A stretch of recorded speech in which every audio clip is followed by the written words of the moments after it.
All right, it's the minute that you have been waiting for. It is time for the next episode of Mathflix, whatever it's called. Who knows? Okay, I'm going to bust through these. So what I'm going to notice right away on this one is, I'm going to make that bigger because I'm old and can't see. What I notice here is that that has a number with my theta. So I kind of like to put that in a little capsule or a bubble, and I don't mess with it until the very end. I also think over here, okay, this is going to be one of those multiple ones. Since it's a half, because that's 1/2 theta, I'm thinking I'm going to only have half as many answers as normal. And I also need to take 360 and divide by the number that's in there. And so that ends up being 720, which tells me that my answers are 720 degrees apart, but that's too big. So in the end, I don't have to add that and find other options later. Keep in mind, we're always trying to get sine, cosine, tangent equals a number on the circle. I'm there.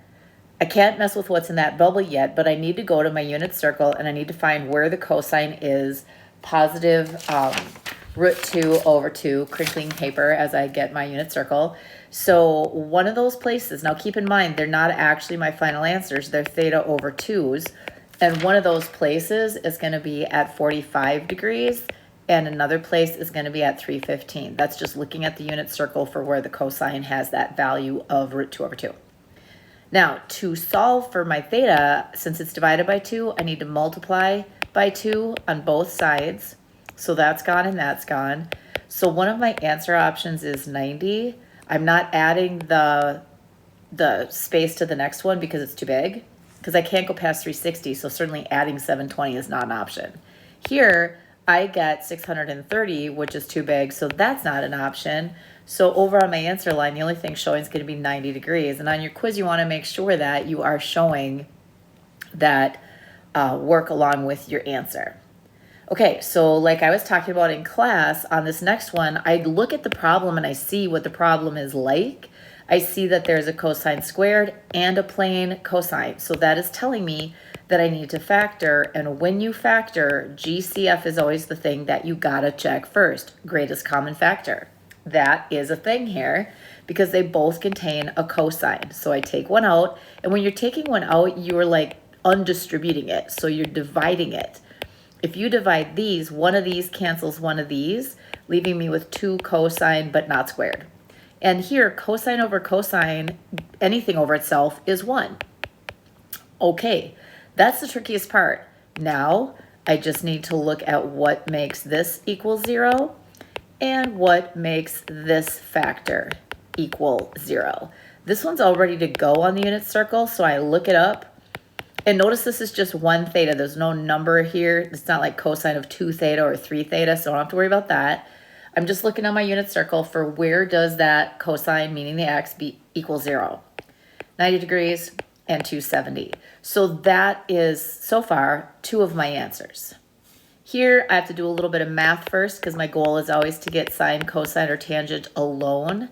So now it's alone, and then on the right is a number on the unit circle.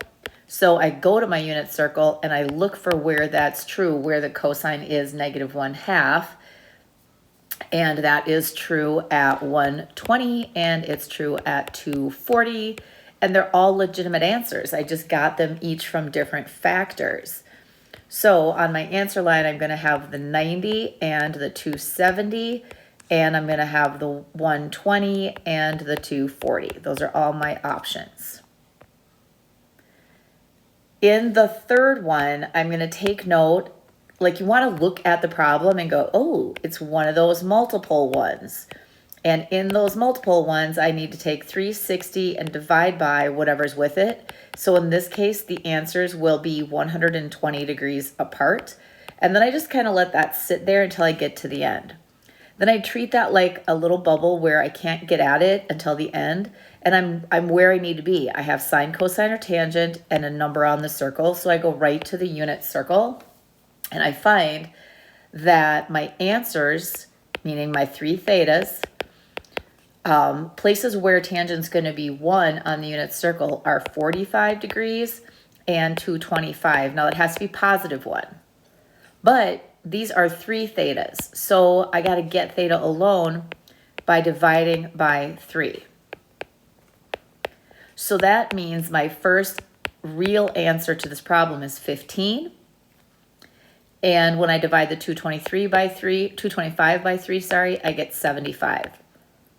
The other thing this 3 tells me is that I'm probably going to get 3 times as many answers as I usually do. And I usually get 2 answers. So I'm going back and remembering this, that I'm going to add the additional or multiple answers. And they're spaced by 120 degrees. So when I add that in there, I get 135. That's still legitimate because it's less than 360. Then I add 120 again, and that lands me at 255, still legitimate. But if I add 120 again, I'm at 375, which is too big. So these 3 are all good. That last one's too big. Then I go to the other option that I got off the circle after I divided it by 3 because of that 3 theta business. And so here, excuse me, I still add 120. It's really just not a math video unless I start to choke. So here's that. Then I add 120 again, and I end up at 315. And then I'm done, because if I add 120 again, I'd be at like 435, and 435 is too big because it's more than once around the circle. So these are my 6 answers: 15, 135, 255, 75, and so on. Alrighty. So again, I look at this problem and I think about that list that was on the board, and I see that there's a cosine squared. That's it. So when you have a thing squared, but not that plane thing, like not a plane cosine, I'm thinking plus or minus square root on this one. But first I need to get it alone, so I start with that. I needed to get rid of that 2, so I'll divide it out.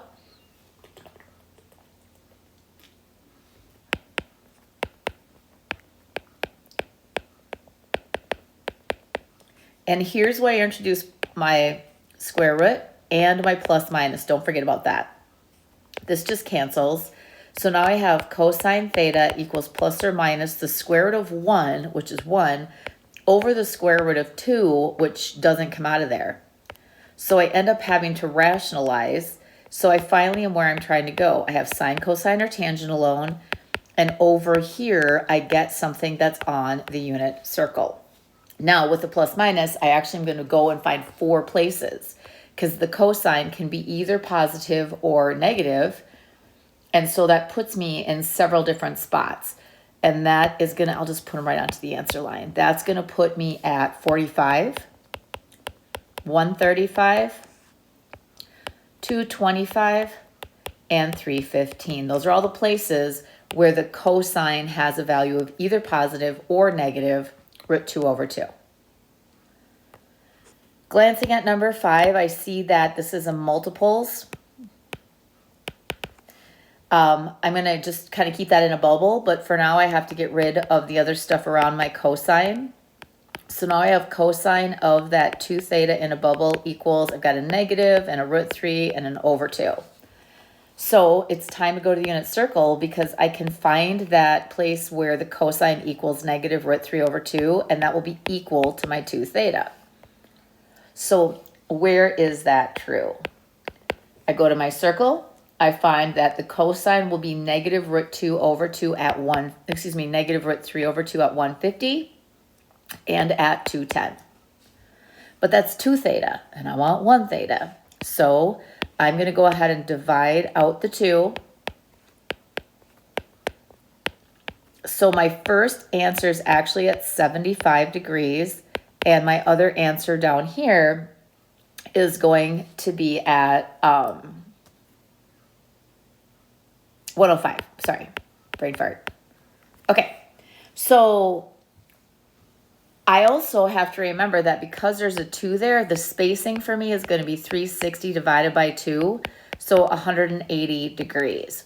That is going to be how far apart my answer options are. And so in this case, I'm going to add to my 75, the 180, and I get 255. But if I add 180 again, it goes to 435, which is too big. With my 105, I'm going to add 180, goes to 285. But if I add 180 again, it gets too big. So these are my 4 answers, which makes sense because this 2 theta indicates that I should get 2 times as many answers as normal. So 75, 255, 105, 285. And let's wrap up the front. What do you see? Nothing is squared, so I'm probably not factoring. I don't have mixed together sines, cosines, and tangents, so I'm probably not doing GCF. So the other thing that was on the board is when you see the same thing more than once in the problem, you're going to be combining like terms. So I'm going to do that. I'm going to move these 2 sine thetas over here with the other sine thetas so that I have 2 sine theta minus 1. And then usually after you get that first tricky step done, then the rest becomes a lot more obvious. So I'm going to add 1 to the other side. So I'm going to have 2 sine theta equals 2. And to get that sine theta alone, I have to divide. And so this is going to be the thing that I look up on my unit circle. And there's actually only one place that happens, and that's at 90 degrees. So in this problem, I just get 1 answer. Okay, let's proceed to the back. This is the one where I told you guys to change it to cosine. I did. And again, I see that I have the same thing. It's not squared, so I won't be square rooting. I won't be factoring. I just need to get them together. So I'm going to go ahead and take away this 1 cosine and combine the like terms. And I'm going to bring that 1 over here by subtraction. So I have 6 cosine theta equals 3 root 3. Got to get rid of the 6 because I need a sine, cosine, tangent alone. So don't forget things you already know about math. You already know that 3 over 6 reduces to 1 over 2. And you also know that you're supposed to get a thing, sine, cosine, or tangent, and then a number on the unit circle. So there we go. We are looking for places on the unit circle where the cosine's root 3 over 2, and that will happen at 30 degrees and 330. Okay, looking at the next one, I already see a double angle, so I'm going to circle that. There's nothing else weird going on. There's no squares. There's no other signs. So I'm just going to go ahead and solve it, getting my sine part alone, keeping that in a bubble. And then I'm going to move that root 3 over 2 to the other side by addition. And now I'm ready to rock and roll on the unit circle. And I'm going to look and see where is it true that the sine is equal to root 3 over 2. And that will be equal to the thing that's in my bubble, which is the 2 theta. So going to the unit circle, that happens at 60 degrees. And the sine is root 3 over 2 at, let me think, 120 degrees. But those are 2 theta, not 1. So I'm going to divide by 2. I feel like my pen's dying. You should be so lucky. So my first legit answer is 30 from this. Here, my second option is 60. Okay, but I'm not done. This is a multiple angles. There's a 2. I should expect twice as many answers. So with that 2, I take 360, divide it by that 2, and I remember they're going to be 180 degrees apart. Alrighty. Well, if they're going to be 180 degrees apart, then I have to add 180 to my existing answers until it goes beyond 360. So here's 210. The next one would be 390, too big. Here, I'm going to add that to my 60 and get 240, and then adding another 180 is going to be 420, too big.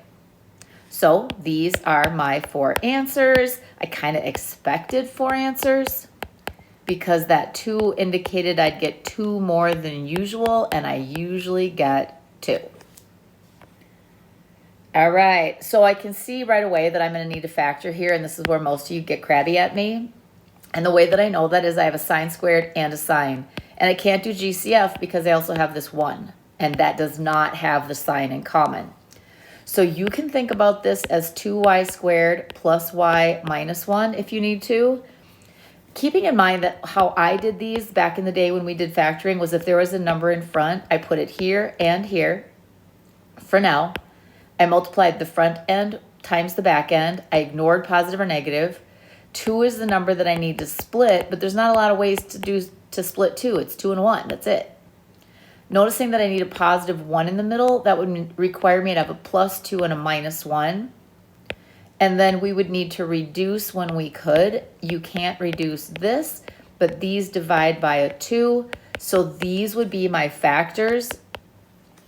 The only difference is that this is a y, this is a sign instead of a y. So if I did the same process, I'd still get the same factors. It would just have a sign where these y's were. So they need to equal 0. So I need to figure out where does 2 sine theta minus 1 equal 0.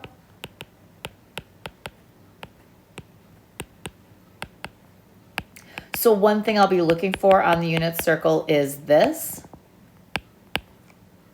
Then the other factor is just going to be sine theta plus 1 equals 0. So I'll be looking on my unit circle for where the sign is negative 1. So when I go to find the places where the sign is 1/2, I'm going to get from this first one, I'm going to get 30 degrees, and the other place is 150. And then from this one, where sign is negative 1, the only answer I get is 270. Looking ahead at number 10, I can already see I'm going to be using square roots because, boom, this is squared, but there's not a plain one. So I know that I can use plus minus square root. But first I need that thing alone. Ooh, there's no theta. There we go. So I'm going to go ahead and get that part alone by adding 3 and dividing by 4.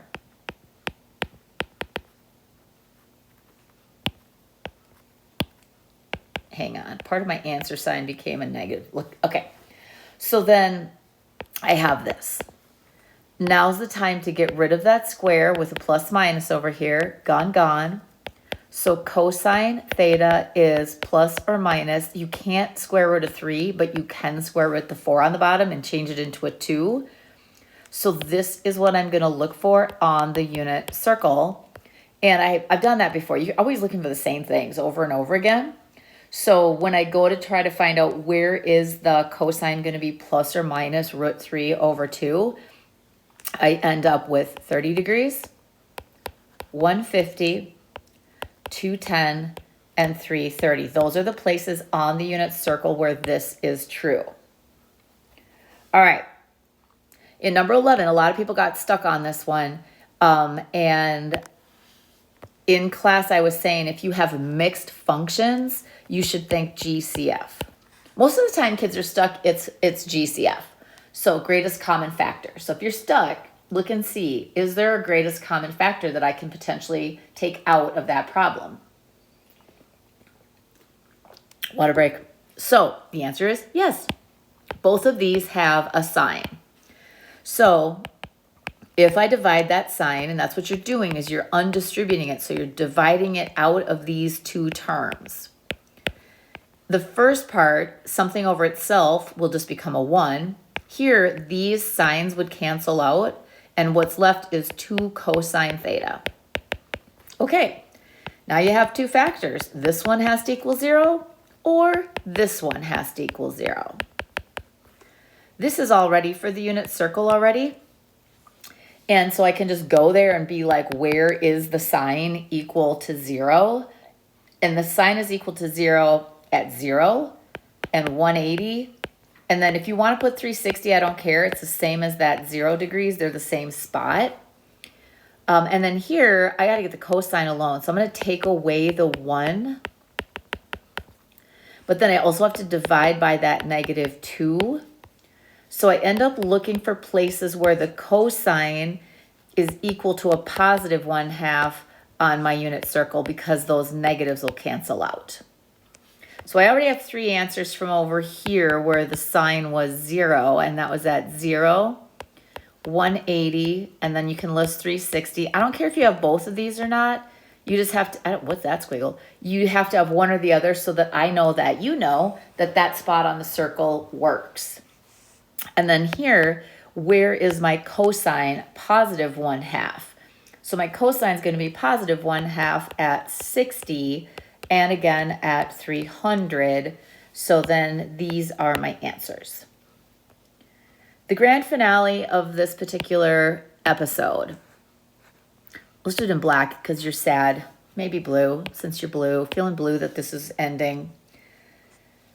In number 12, what do? Well, I notice that I have a multiple angle situation, and so I want to think, okay, 360 divided by 4 means that my answers are 90 degrees apart. Okay. So later on, when it comes time to find my other options, my multiple options, I'm going to be adding 90 to do that. But first I need plane tangent. So I'm going to get rid of this negative, but then I have to change the sign on the other side as well. So then that leaves me with 4 tan, but that's in a bubble. I don't do anything with it. And now I'm ready to rock it on my unit circle. I'm looking for places where the tangent will equal 1.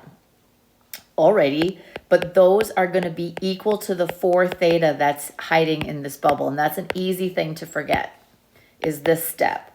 Okay.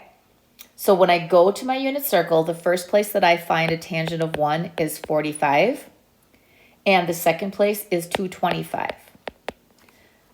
But that is 4 times my theta. So I have to divide those by 4, giving me 11.25 and 56.25. Those are my first 2 answers. But then I have to do that adding 90 thing, and I add 90 until I surpass 360. So when I add it once here, I'm going to get this answer. But I can add it again, so I'm just adding 90 each time. And when I do, I get this.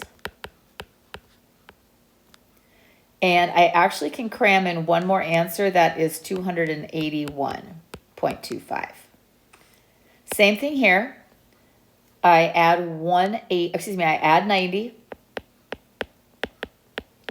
Then I add 90 to that. And then I add 90 to that. But if I add 90 one more time, it's going to be too big. I got so many answers. Look at all the answers I got. I got 8 answers.